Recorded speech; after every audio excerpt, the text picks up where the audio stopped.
Okay, I think we can get started. Good morning, everybody, and welcome to Atlassian Cloud Migration Guidance, an Atlassian expert panel session by Avant Systems Group. Today we're going to do a high-level synopsis of the situation regarding Atlassian Server versus cloud products today and some of the difficulties and opportunities resulting from Atlassian Server's impending end of sales next year. And we'll host an open discussion with some of Avant's brightest minds and leadership on the subject, including some of the things that we've encountered when completing cloud migrations for our clients. Let's get started. First off, a quick agenda. We'll introduce ourselves at Avant and what we do, and then we'll take a look at the journey so far on the road to end of service for Atlassian Server products. Next, we'll take a brief look at some of the key differences between server and cloud products and how those differences can affect a migration, and your experience once you do ultimately complete a migration to the cloud. Finally, we'll talk a little bit about some of the planning and preparation that you can do using some of the resources that are out there before we jump into our roundtable session with our Atlassian experts. A little bit of housekeeping. Feel free to ask questions in the Q&A. Our panel will address them at the end of today's session, and of course, a video of today's session will be available to everyone on our website at avant.ca. So first, we'll do a few introductions. My name is Adam Rothenberger, Marketing Manager at Avant Systems Group. I've worked in various marketing roles throughout my career, notably in the graphic design, branding, and digital ad spaces. In working with Avant, I have obtained several Atlassian accreditations, and I enjoy playing guitar in my spare time. Also with us is our fearless leader, Mr. Ryan Hanna, our President and CEO.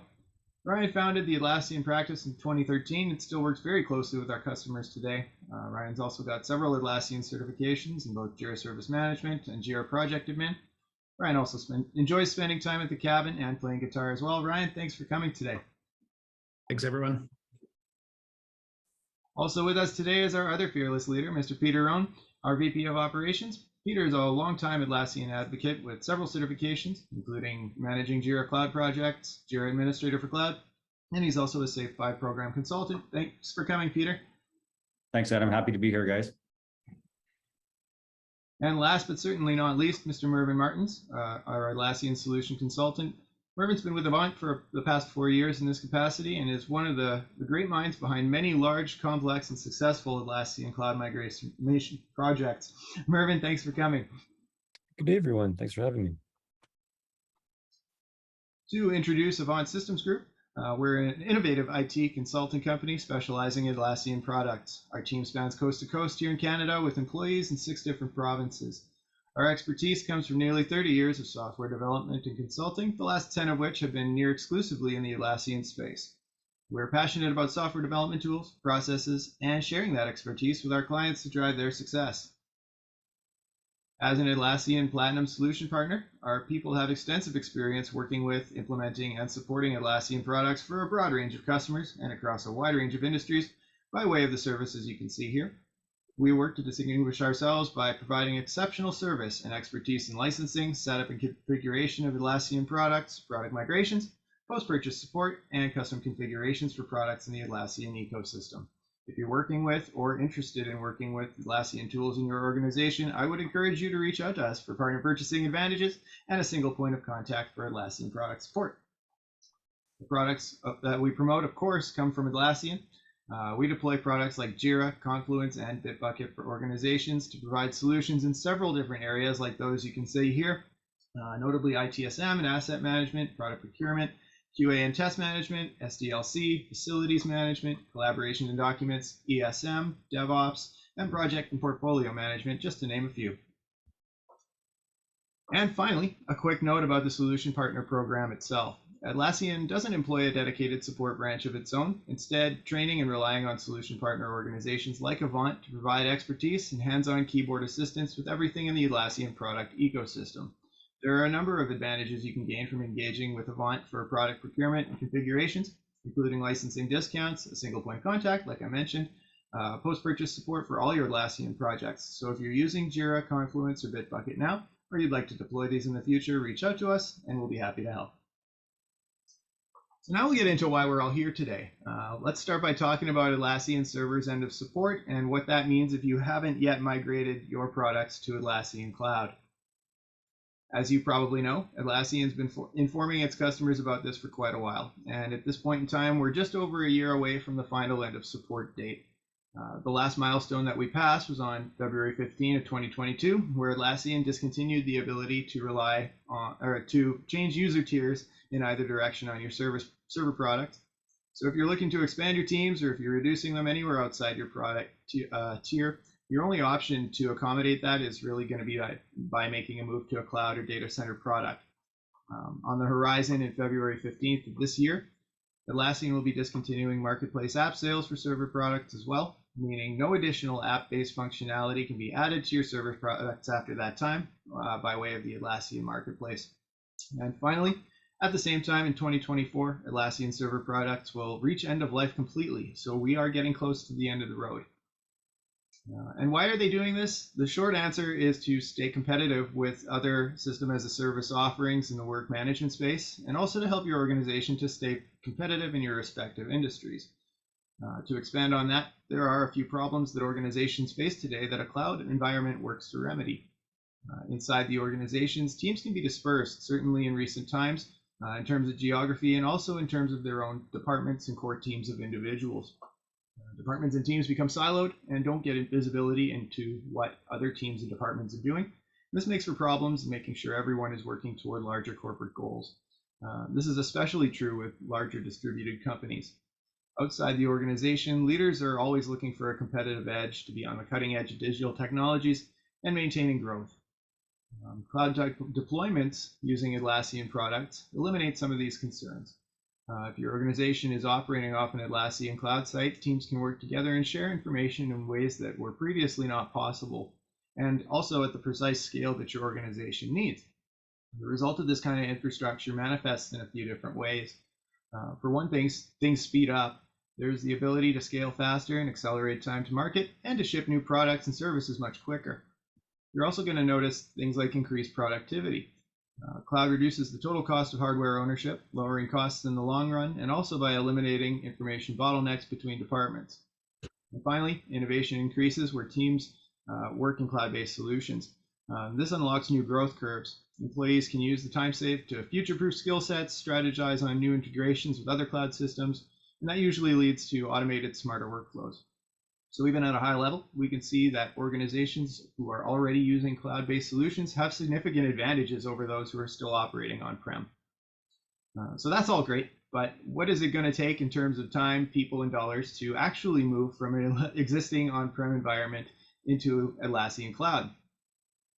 When you're evaluating a cloud migration project, the bulk of the work can be broken down into two basic groups. First, migrating your core data, which is projects, content, users, and groups from your on-prem product. And second, marketplace app data that you're looking to continue relying on in cloud. Atlassian's done some work to make moving these two data sets a little bit easier, chief among them being the Atlassian Cloud Migration Assistant, or CMA apps, which can be downloaded for free from the Atlassian Marketplace. Now, these apps help to migrate your core data directly from an on-prem to cloud environment. They'll provide a detailed assessment of marketplace apps that you have on board right now. They'll also help you flag which ones are needed or maybe not needed in the cloud, articulate which of them have clear migration paths for data, or if that app exists for cloud at all. When Atlassian consultants like us start working on a migration with a client, the CMA tools are something we would use to help assess how complex a migration will ultimately be. But this is something that any Jira admin or Confluence admin could put into place in an on-prem instance and start the process for, if you were looking to get a better idea of your own migration complexity ahead of time. So one of the problems that you can run into when migrating app data is that some on-prem apps don't have a cloud equivalent, or if they do, it might not have a clear migration path documented. If you run into either of those situations, you may need to speak to a solution partner about finding a solution or an app with comparable functionality to replace it with. Your core data and apps will make up the bulk of your organization's data shape, which is a loose measure of your data's overall complexity and how complex of a migration you could be looking at. As a decent barometer, simple migrations can generally be completed in as little as 3 to 6 months, while more complex migrations can take up to 2 years to complete. In either event, it's best to get started as soon as possible to formulate a plan for when server end of support arrives in just over a year from now. And how would we approach that? Generally speaking, there are 6 phases in a cloud migration. The move to cloud isn't always linear, and conversations with stakeholders can often happen out of order. But these phases are meant to provide a flexible structure to help move a migration in the right direction. And Atlassian does a lot in terms of helping organizations move through these steps by providing a number of support resources to help. From Atlassian itself, an enterprise advocate might be available to help with the initial assessment stage of your migration. And that's to make sure you understand the benefits and true suitability of Atlassian Cloud for your organization, depending on the size of your migration and the number of users.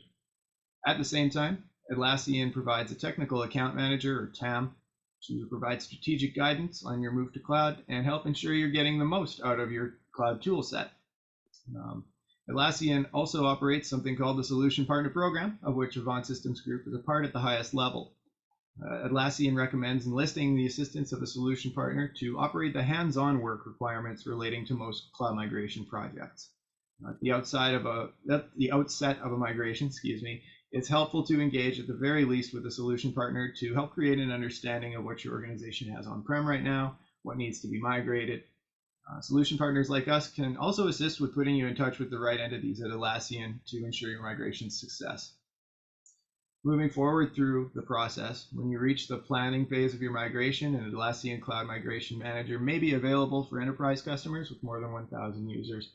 These individuals will work with your organization, your TAM, and a solution partner to create and operate the runbook that'll bring your organization into the cloud. And they work with these parties to manage any roadblocks along the way. From there, customer success managers from Atlassian may also be introduced at the preparation stage of your migration and assist by ensuring that you've got a solid change management plan in place to ease the transition to cloud for your employees so they can be up and running on day one with minimal overall disruption. Finally, when you move to testing, a dedicated migration support engineer is available to work with the rest of your cloud migration team to assist with the technical troubleshooting as needed. Now, the process for a cloud migration overall can be daunting to achieve using your own internal resources, which is why Atlassian offers these supports. As we mentioned before, Atlassian also trains solution partner organizations like us to lend the physical effort required for cloud migration work. So working with a solution partner is probably the path of least resistance, both financially and logistically speaking, for most cloud migration efforts. In that situation, your IT division and other organization stakeholders just need to act as the subject matter experts for internal processes and requirements. Now, with that, now that we've got the lay of the land, let's jump into our roundtable session with the cloud migration experts that we've got with us for today. I've got a few discussion topics already lined up from some of our clients, and we'll be happy to address any questions from our audience in the QA as well.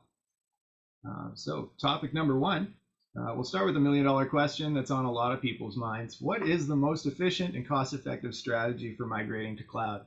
Ryan, why don't you kick things off for us and tell us what you think? Thanks, Adam. If we break this down and ask what's the most efficient and cost-effective strategy for getting to the cloud, that's pretty straightforward and simple in my mind. And it's an approach that is oftentimes not evaluated as closely as what I would think it would be. And that really is to start fresh. This isn't an approach that's going to work for everybody, but ultimately, if you're looking for the fastest way to get to cloud, the most cost-effective way to get to cloud, leaving your data behind is ultimately the quickest way that you're going to be able to do so. Now, this works for customers when they maybe have bad data or inefficient configurations. Perhaps there was, poor use of the tool historically, and they're looking to start fresh, not just in a new environment, but starting fresh with new configurations. So that is definitely something I always bring up and discuss the possibility with clients, especially when they do have very tight deadlines and key drivers to get to the cloud as fast as possible. Mm-hmm. Yeah, that's interesting perspective. It seems like the most simplified way to approach something that might otherwise be pretty complex. Peter, you look like you have something to say. Maybe you've got a different perspective. Yeah, different. I'll go with the next most efficient option and one that we see commonly employed for migrations. It's the lift and shift. So basically, a lift and shift is we're going to take your Atlassian products, your instances, and move them as is to the cloud. No time is going to be spent on changing the way people work, on rationalizing the environment and making it more efficient, or getting rid of stuff you don't need. It's just a straight move from one to the other. It is probably the quickest, right? And it's the best if you don't want to have to engage end user teams in changing the way they work or changing the apps that they use, so on and so forth. So that what I say is probably the quickest, most efficient, other than just starting over, of course. Awesome. Mervyn, you've probably spent more hands-on time in a cloud migration effort than most. What do you think is going to be the best strategy for the time and effort conscious organization? Yeah, for sure. I often go towards an optimize and shift migration strategy, especially for larger migrations. And, you might not think about optimize and shift being the most efficient or cost effective, but when you start taking into consideration what you get as a benefit from optimize and shift, I mean, it gives you time to assess your configuration and your processes that you currently have in place. And if you want to change any of those processes, it'll give you time to prepare your current server instance to be migrated to cloud and take in some of those new features. It can help you identify if there's any reason to have a server instance left behind in a read-only state, maybe behind your firewall for a certain period of time. It gives you time to reflect again on your current processes. If you want to clean up any projects, archive, for example, clean up or change your workflows, update your screens, change custom fields, clean up your spaces and pages in Confluence, for example. It'll give you time to assess your apps from the marketplace and determine if they're going to be going forward with you on your journey to cloud. And it's highly recommended to explore these and these options and consider before you migrate to cloud, because often there is a lot of change that you may want to make that you don't anticipate before you get to cloud. Often this is also recommended by Atlassian as their choice of migration strategy. Awesome. Yeah. I can think of another, a phased approach is another migration strategy that you might want to consider. Largely, it's used for enterprise type migrations, more than 1,000 users, let's say. It gives you some time to prepare your highly customized projects, while if you have some projects that are not so customized, you can move those to cloud quicker, and you can have your teams evaluate and use cloud and get used to cloud before perhaps the whole organization moves. It can also be helpful if you have a large volume of attachments, let's say, that you can't migrate in a matter of days. Yeah, so I think the big takeaway really from everybody is that the approach that's going to work at the end of the day really depends on the data shape that we mentioned earlier, and how complex of a migration you might be, and against other constraints like time and other resources that you might be worried about. Let's move on to our next discussion topic. What's something that's surprised you while working on a cloud migration project, and how did you go about handling it? Mervyn, you've had your hands in these things quite a bit. Why don't you take this one away? Yeah, sure. I think early on in one of our cloud-to-cloud migrations, a surprise when we got to the target instances, some of the activated, some of the deactivated users or Atlassian IDs, when they come across into the new organization, they became active. So this is a surprise, of course, because according to the documentation and possibly some other trials, this hadn't happened in the past. So one of our processes is that we always take an export of users from your source organization and from the target organization before you perform your transfer of the product, so that you have a good list of who's inactive, who's active, what's their product access, for example, So we needed to lead on this in order to fix the inactive users and groups in the target cloud instance and target organization. Awesome. Yeah. Peter, how about you? You've probably run into a few things that are, a little surprising in this environment. Yeah, no, we've done a bunch of these, and I guess for me the biggest surprises have been with mismatches between the server version and cloud, either app marketplace app mismatches, functionality and configuration mismatches, or just mismatches in the data that's the way data or the volume of data that's able to be handled in the cloud. I'll just give you one kind of example was that we ran into, which was a bit of a surprise, was we were doing a migration, and there was a Jira project where entire email chains were stored in the issue description, and we learned the hard way that there was a 32K limit to the description field, and it took us a while to kind of figure out what the problem was, and Atlassian helped us with this to figure out what the problem was. And then took some time, diagnose the problem, fix the issues, rerun the migration. So, you're going to run into those things. So, just to boil it up, I would say, do an assessment, look into all these things in advance, I would say, and, budget time for these types of issues. You will run into issues like this when you do a migration. And the other thing I would advise is to engage Atlassian early. So, get a ticket in with them, get any assistance you need to help plan the migration. And you will need them in some cases to do some debugging on the back end when you run into problems, unforeseen problems, right? They have access to the back end logs to troubleshoot things. So that would be my advice. But yeah, there can be surprises, so plan for them. Mm-hmm. Yeah, it's interesting, and it kind of talks to sort of the need for those additional Atlassian support resources that we mentioned a little bit earlier. Ryan, what do you think about the surprises that we've kind of run into? What's something that kind of stood out for you? Maybe not so much a surprise, but almost a cautionary tale, and similar in the vein of Peter's comments about being prepared, is get all your licensing in order beforehand.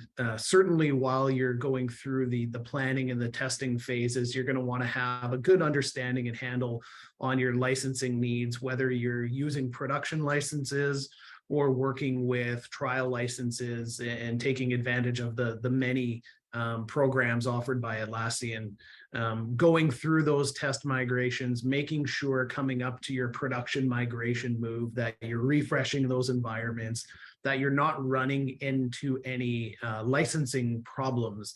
One of the risks you want to avoid is having certain teams required from Atlassian needing to support you, and they may not be available. So we know that the licensing team often doesn't work the same hours as a migrations team. So if mid-production migration or towards a production migration, you run into licensing problems, you don't want that to be a hang-up for you to complete your successful production migration. So again, just being prepared, planning ahead, getting your licensing all in order, making sure your environments are ready to go when you're ready to do your production migration.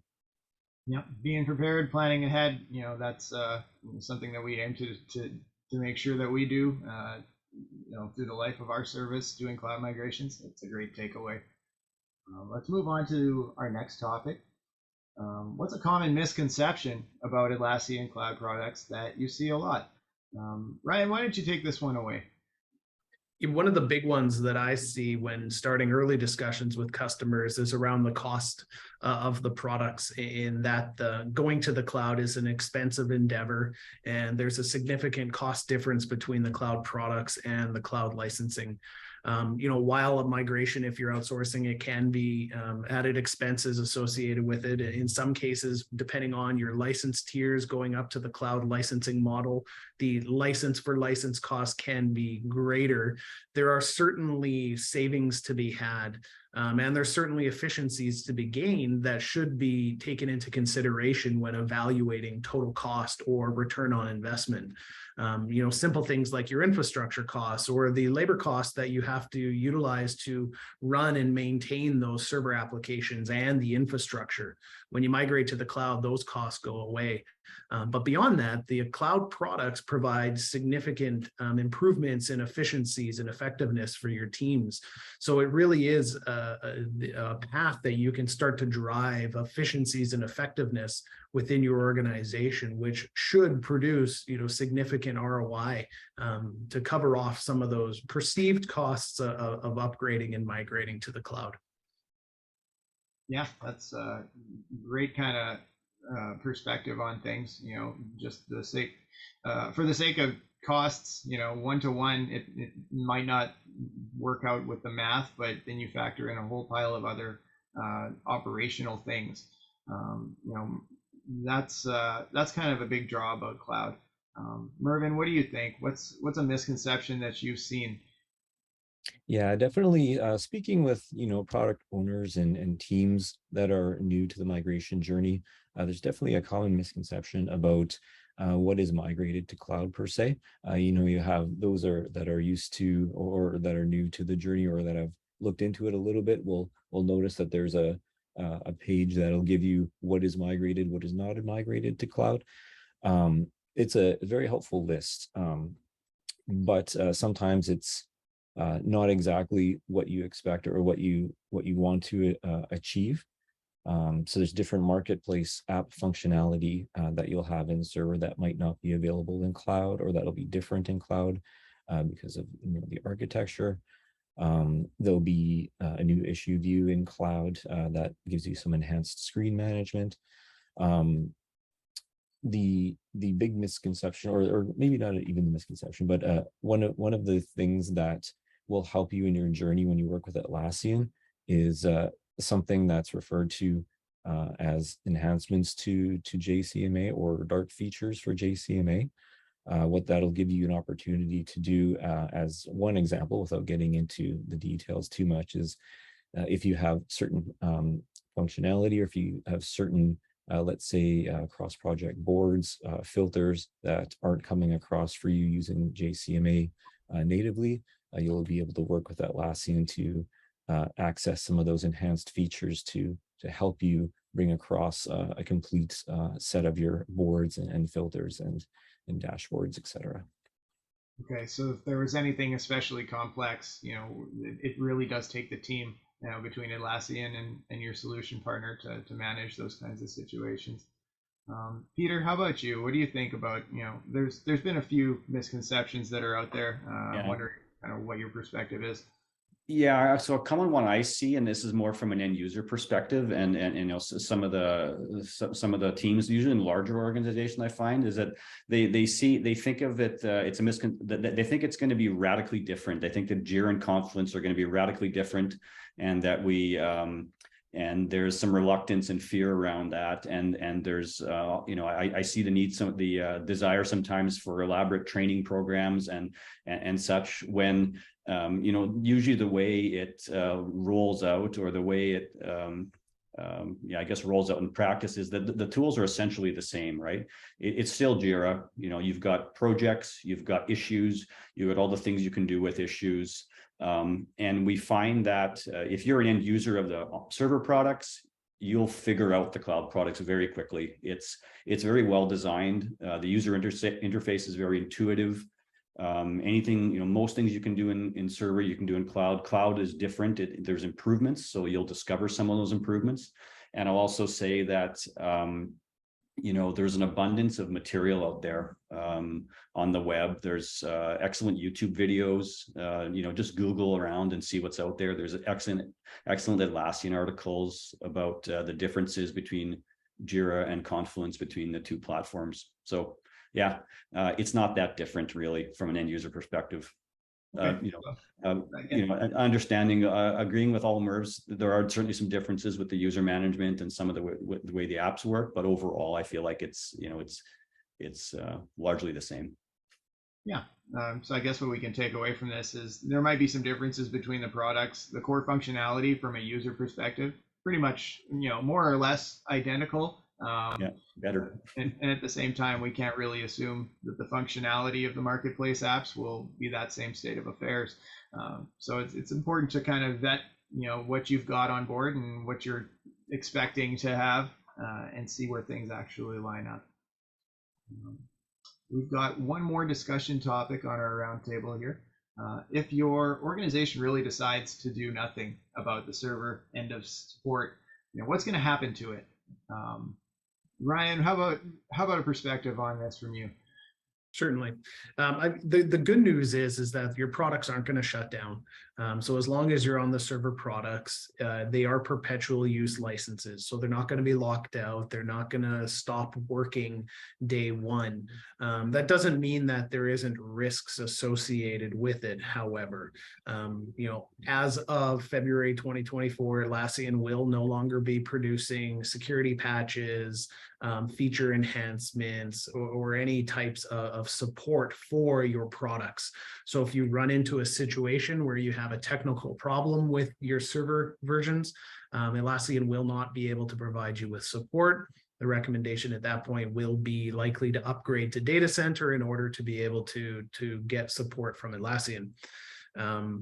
So yeah, that's the big issue at hand, in understanding the risks that are going to be associated. But ultimately, your products are going to continue to run. They're not going to turn off, obviously within a higher risk environment. Yeah, I mean, that's kind of the situation with all things connected to the internet. Updates should stay current and keep things, as secure as possible. Mervyn, what do you think? If server goes away tomorrow, what's going to happen to the actual environment that people might still be using? Well, in reality, the server versions will stay as is, as Ryan was mentioning. The licenses are perpetual. You will lose any support opportunities with Atlassian. Your marketplace apps will not be available to be updated, etc. So you'll really have kind of a snapshot in time as to what you'll have available in your server products. Mm-hmm. Yeah, and that's probably one of the more scary things. Peter, how about you? What do you think? I think the biggest, Ryan touched on it, but I'll just highlight. I think the biggest thing for me is that this is a security risk, right? You're now running what is an unsupported product, right? And if that system, and they typically do contain their business critical systems, right? They are, you don't want to be running unsupported. It's unclear at this point how security breaches and defects in the product are going to be handled post February 2024. So I would say that's an exposure, and it's an even bigger risk, of course, if your instance is exposed on the web. That's going to become a target for hackers and such. So my advice just on that is to just get a plan, start planning early if you haven't already started. Yeah, I mean, that's exactly it, right? You could theoretically continue running that server in perpetuity, but there's going to be risks, and there's going to be situations that will make that more difficult over time, and could be a concern security wise too. I think I misspoke a little bit earlier when I said we were out of discussion topics. We do have one more. What kinds of situations would you say a solution partner or outside help isn't required for a cloud migration? Peter, what do you think about this? Yeah, I mean, I'd say it's definitely doable. I'd say you would need to have some dedicated and skilled Atlassian staff that really know the products inside and out. It is feasible, right? The migration tooling is available. It's out there. It's getting better all the time. You will need capacity from that team, right? To navigate all of the issues and problems, do all the planning. I will note that for some companies, they see it as not a great investment in terms of their staff's skills and training and effort, because it is a one-time task, right? So that's often where we see customers reaching out to us and saying, hey, we want kind of the experts to handle this because we've done it before, we're efficient at it, and it's not a great use of our team's time. Yeah, I would say, I would advise, don't do it off the side of your desk, right? It's not that type of project. It needs to be run like a project. There needs to be proper planning. There needs to be milestones, oversight, that sort of thing on these types of projects. There can be a lot of different parties involved in these projects, so you'll need someone to coordinate that. You often have to work with end user teams to, in some cases, change slightly the way they work, or there will be differences, so they need to be consulted and worked with. So you need a proper project in place to get all that done. So it's doable, but I would say it's not a small endeavor. So don't treat it like that. Yeah, it might not be a great use of your employees' time, especially given the nature of it being a one-time project. You're not going to be able to reuse that information or those learnings that you get from going through it. So it's interesting. Merv, you've probably got an interesting perspective on this, having done some of the most complex migrations around. What do you think? Yeah, definitely. Peter has a point. If your Jira or Confluence instance is not riddled with customizations, it's fairly native configuration. Chances are you could, and it's maybe one product that you're migrating, chances are you with some decent preparation time and knowledge of the products on both sides, migration is possible for sure. But running through a lot of these migrations, from small to large migrations, I mean, there are a number of topics that you really have to touch on. One will be kind of the size of your data that you're bringing over, along with the number of users. This creates complexity almost right off the hop. So another area to consider for sure is marketplace apps. You have your set of a functionality in server, and chances are it'll be very similar with those apps in cloud if they are available in cloud, but also chances are there's going to be some differences in the way that you need to manage those apps and use those apps. Customization really brings a lot to the table when you're working with migrating Jira or Confluence. Particularly with the third-party marketplace apps, there's possibly a lot of configuration inside your workflows that you might need the same functionality in cloud. If your migration has a path for those apps and the vendor has provided a path through JCMA, it makes it a little bit easier, but oftentimes there's still complex issues while trying to migrate that data.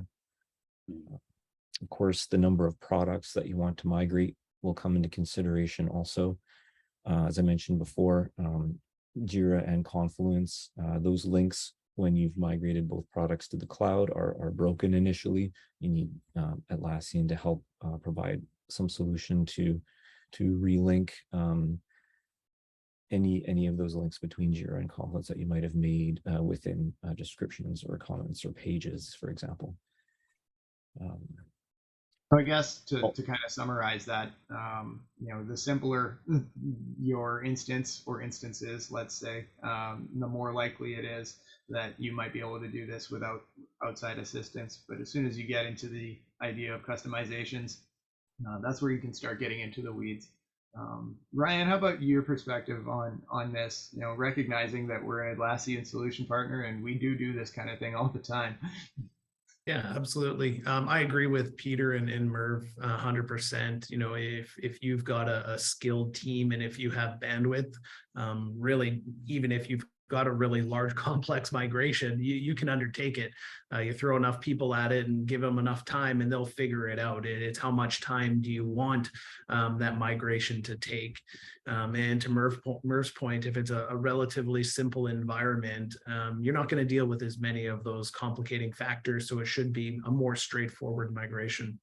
regardless of whether you choose to go down the path of migrating it yourself, or enlisting the service of a solution partner. I definitely think solution partners can help out with things more than just the hands-on keyboard migration support. The obvious one is on the licensing side. So helping navigate the licensing, ensuring that you understand all of the available programs from Atlassian, getting the licensing set up, and procuring those licensing. Solution partners like ourselves can provide a ton of support there. And through that process, oftentimes you're going to get guidance and support through the migration, just as a result of having worked with a solution partner.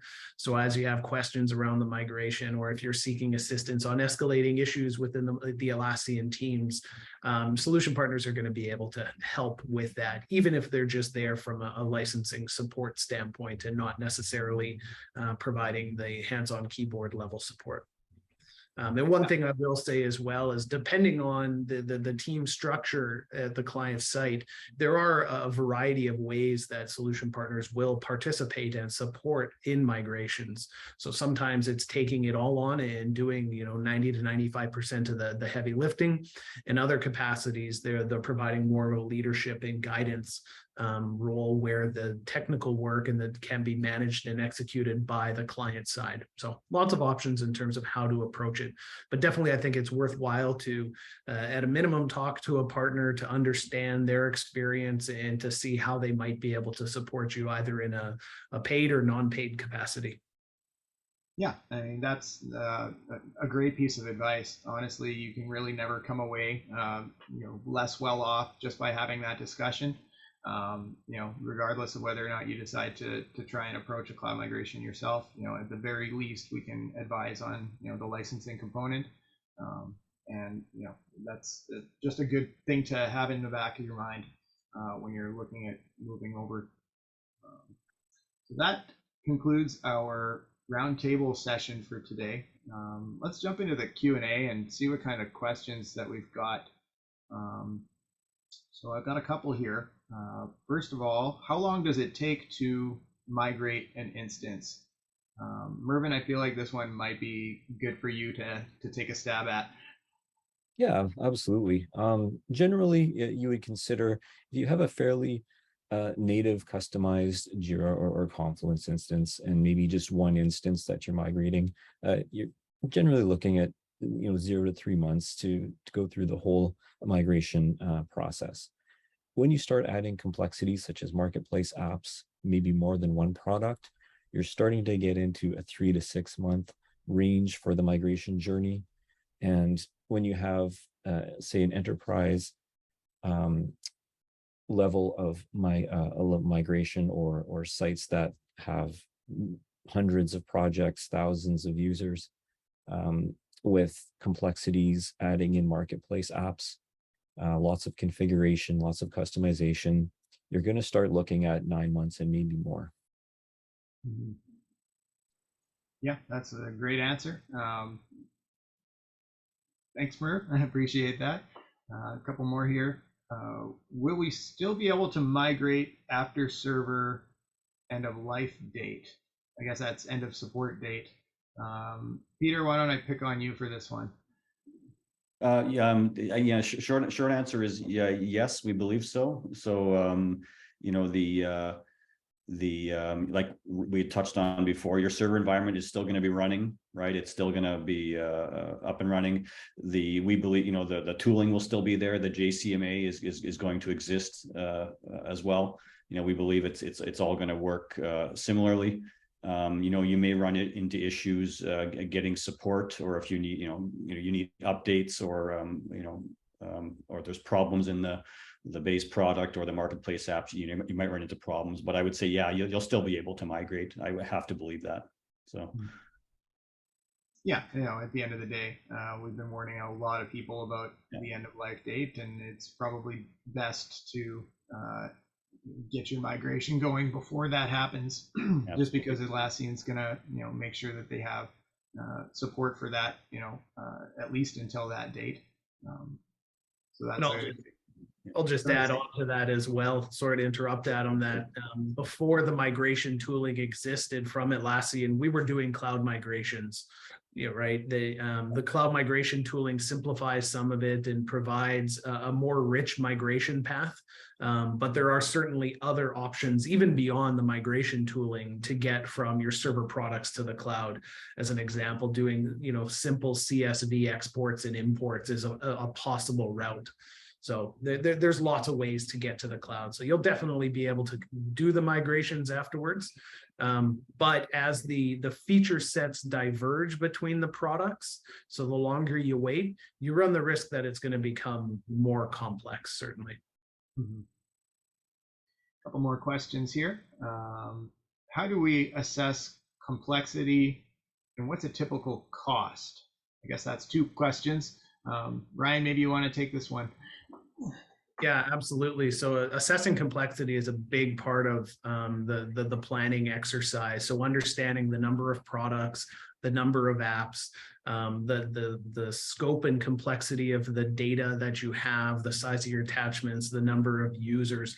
Those are all key pieces to looking at an environment and understanding what needs to be migrated.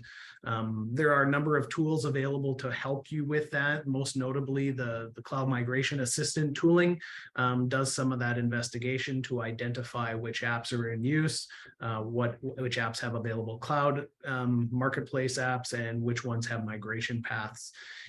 In addition, there's often then that next level of discovery that's required, where you have to then go and look at how those apps are being used. If you've got custom workflow apps, understanding the number of transitions and workflow conditions that are in place through those apps. If you've got custom scripting apps, looking at the specific scripting scripts to understand how they're being implemented and used, and making sure that you know how they need to be implemented in the future environment. So really the short answer is it takes time to do that assessment. There are some tools available. We do have a very lightweight assessment tool available on our website that we can provide a link for as well, to give you a high level understanding of the overall complexity. But ultimately, to do a thorough investigation, you got to look in the environment and understand really how it's being used. On the cost side, it varies drastically. We've seen small environments that, might be perceived as being simple. Once we start looking at it, they're very complex because of the number of apps and customizations, which will have an increase on the overall cost to migrate that.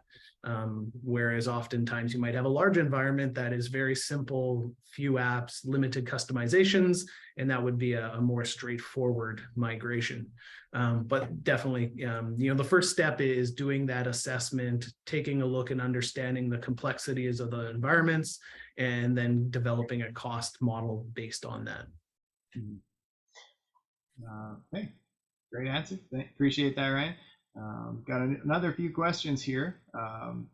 How to move straight into the cloud? I'm not sure who wants to try and take that one. I feel like that's more of a start fresh approach that we're alluding to. Maybe Ryan wants to field that one too. Yeah, I'm not sure exactly what the question is, but we could interpret that as, if you want to just go straight to the cloud, it could be as simple as signing up for a trial and then choosing a plan and paying for that plan, inviting your end users. If you want to move everything straight to the cloud, I would then recommend a lift and shift. So you're not worrying so much about the optimizations. So, looking through and going down the path of a lift and shift would be the alternative, I would think. Okay. Yeah, I'll just add to that too. Like you're going to want to do that in a test mode first. You're going to want to try to do that first and test it out, and then plan the real migration. So you don't just press a button and you're in the cloud. I think is, I guess, the other point I'd make about that.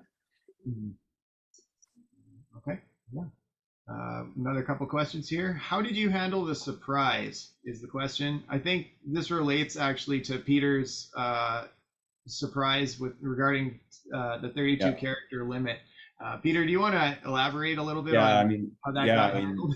We had to fix it, right? We had to go in to find all those issues with the character limitation and go and I actually think they just removed the data. It wasn't anything they were too concerned about. So I think they just removed the data. So. And the other piece to highlight there is because this wasn't a known condition, there was no, the JCMA tooling was just failing. It wasn't identifying exactly what the problem was right off the hop. So we had to engage the Atlassian migrations team, Atlassian development team to help us understand what was actually causing that failure. Yeah. Wow. Yeah, that's it's a really interesting story. It's just one of probably 100 things that could come up that you wouldn't ever expect. Another couple of questions. How efficient is cloud? I'm not sure about the perspective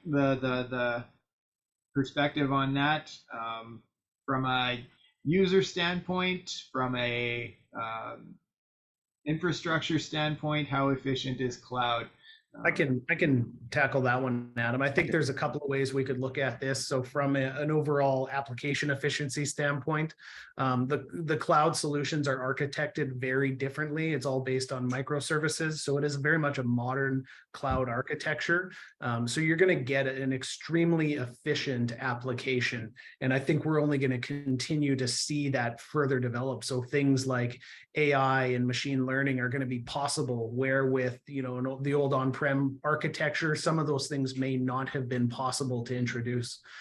From an overall user efficiency standpoint, they've invested a lot in improving the UI and improving the capabilities to add additional benefits to end users. So having information and data on certain screen and analytics, so you're not having to jump between screen to screen. Or another simple example is the mobile app having near feature parity, so you can do whatever work you need to do within a mobile app and not worry about having to log into your laptop or desktop when you get back to the office. So I think you're going to see a lot of feature-based efficiencies added to help teams do their work faster. But in addition, the product itself and the architected application is going to be far more efficient. Thanks, Ryan. Another few here. How are we doing for time? Looks like we've got a few minutes. What is the best tool or app for this migration available in the marketplace? I guess that probably refers to the CMA apps, depending on the product that you're trying to migrate. Ryan, Peter, Mervyn, maybe somebody wants to add a little color to this that I'm probably not able to on my own. Yeah, I think I can speak to that a little bit. I mean, the cloud migration apps are probably by far the most useful at this point for migrations, small to large. They definitely help with a lot of the heavy lifting. As Ryan mentioned, they'll help you assess your pre-migration and identify anything early on, whether it's duplicate user information, etc., problems with workflows, etc. So I think that tool has greatly enhanced the capability of smoother migrations with complexity. I guess you could say other tools that you could use maybe around the addition of marketplace apps that now have certain pathways to work alongside JCMA that weren't always available in the past. That's definitely been helpful to move plug-in data from server to cloud. That's great. Thanks, Murph. Yeah. Another question here. With the current migration, are multiple custom fields created? So if one is migrated, does that same custom field also get migrated? And what tips do you have for that? I might need someone to help me decipher that a little bit. Yeah, I can. Sounds like a Murph question. Probably try to answer some of that. Yeah. It does vary depending on complexity, and perhaps if, as I touched on before, if you are using maybe some enhanced features that might require you to have more than one migration run. Maybe you're not moving all of your projects over at the same time. You might find that you need to move some projects over and then a group of another projects over.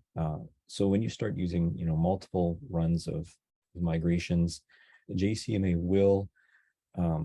will remember which custom fields, for example, have been migrated in the past, but there are possibilities of duplicates of those either custom fields or schemes, for example, to be produced in certain situations. So you should be aware of that. Awesome. Thanks, Murph. Got another question here. What are the latest changes in JCMA? Merv, this might be another one that you'll have to tackle. Yeah, some of the recent iterations in the 1.7 architecture is the ability to, I guess, manage users that you want to import if there are duplicates, let's say. So you have users with duplicate email addresses or users without email addresses. A lot of times users are created for certain services in your environment. Maybe you have an Active Directory, external directory that you're using. So rather than fixing all of those duplicates within your Active Directory or local directory, then you would have the opportunity to export those users into a CSV format, let's say, change those email addresses that you think that you can find that are duplicating, import that into your JCMA, and then run that along with your migration to change what's going to be created as Atlassian IDs in cloud. Maybe also just we can highlight that Atlassian does put out release notes for all the versions of JCMA out on the marketplace app listing. So that's a good source to get all the information about what the latest features are for each release. Right on. Thanks, guys. Two more questions here, looks like. I think that we've got time for. First one here is, with the migration tool, projects with high data is an issue. For example, moving a project of about 20 gigs plus, that slows down the system, and probably the instance won't be able to handle it. Can anybody talk to a high volume data migration and what the apps will do to manage that? Yeah, I at a high level, I can speak to it, and maybe Merv and Peter can add some additional detail, but we've worked with customers that were moving not 20 gigs, but terabytes of data. So, one of the solutions I know was providing more facilities to the instance on the server side, so more RAM, and then also working with Atlassian to improve their transport capabilities. Peter, maybe you can speak to that one. And I'll say too, depending on the volume of the data and the usage, Atlassian can dedicate a certain cloud instance to that instance, right? Dedicated hardware for it. So I think there's some special circumstances there where Atlassian will accommodate with extra horsepower. Yeah, a lot of that will come down to resources on both your hosted server product environment and the cloud environment. Like Peter said, Atlassian has opportunities to enhance that environment to receive large volumes of data, and at the same time, the customer can enhance their environment to help migrate to that volume of data also. Awesome. Thanks, guys. We've got time for one more, and that's actually our last question for today. Are there extra issues going from Jira Server to Jira Data Center to Jira Cloud? So a two-step migration, I guess, or is the process mostly the same, perhaps with new gotchas? I'd say mostly the same, with the exception that you have to first upgrade your server environment to data center. But once it's at the data center environment, the data center to cloud migration is more or less the same as the server to cloud migration. Murph, is that accurate? Yeah, there's a small consideration possibly with marketplace apps compatibility that are marked data center Yep. compatible. That might be one instance you want to look at closely. But by and large, there should be a fairly smooth transition, I would say, between server to data center to cloud, if that's the route you wanted to take. Yeah, and I'll just add that is a viable stopgap. If your end destination is the cloud, you can upgrade to DC and then move from DC to cloud to get around not being on an unsupported product. Many of our customers who have certain requirements to go to cloud that may not be met currently, like Canadian data residency, are choosing to go to data center as an interim approach. And then once Canadian data residency is available, then they'll make the move to cloud. Yep. That's excellent. Thanks, guys. We have no more questions out of the Q&A, and we're at the top of the hour, so I think it might be best to leave it there. I want to say thanks to everybody for coming, attendees and our roundtable experts both. This was a great session. Really appreciate you guys making the time. Recording of the presentation this morning will be sent to everyone. And if you have any further questions about moving into Atlassian Cloud or data center for that matter, please reach out to us and we'd be happy to help. Thanks everybody once again, and we'll see you next time. Have a great day.